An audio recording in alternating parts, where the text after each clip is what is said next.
Pag ang isang kainan madalas riders ang parokyano, aba, hintuan mo yan, garantisado, masarap dyan. Another day, another gutom. At eto nga mga boss, may nakita akong isang maliit na food cart sa kanto ng New York and Montreal Street sa Barangay Rodriguez, Cubao, Quezon City. And the name of the place is Pares sa New York. Simple at payak lang yung pwesto. Pero kapansin-pansin talaga na karamihan ng kumakain dito mga riders. Paano pa naman sobrang mura ng mga paninda. Tong Pares nila, 60 pesos lang to. May kasamang bagnet, taba at anli sabaw. Kasama na dyan yung isang order ng chow rice. Malinamnam yung timpla, may konting alat, may konting tamis. Pwede mo pang i-level up yan sa kanilang Anli Chili Oil. Sa 60 pesos, sulit na sulit na. Ganun din naman sa kanilang mami. Ang daming servings ng noodles, tamang-tama yung luto. Meron na rin yung bagnet, taba at Anli Sabaw. 60 pesos lang din, mabisa at masarap na pantawid gutom. Mas gipit pa rin ba ang budget? Pwede naman yan, noodles at sabaw, 40 pesos lang. Meron din silang mga siomay. Tulad nito, large pork siomay, 10 pesos lang ang isa. Ang 3 pieces niyan, 55 pesos lang, may kasama ng chow rice. Anli Toyo and Anli Chili Oil na rin yan. Pero mas na-enjoy kong kainin to kasabay nung mami. Yung small pork siomay at saka yung beef siomay, 7 pesos lang ang isa. Tapos 5 pieces niyan, 55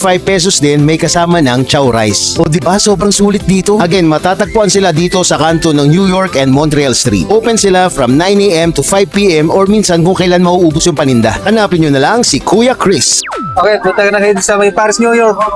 Sarap.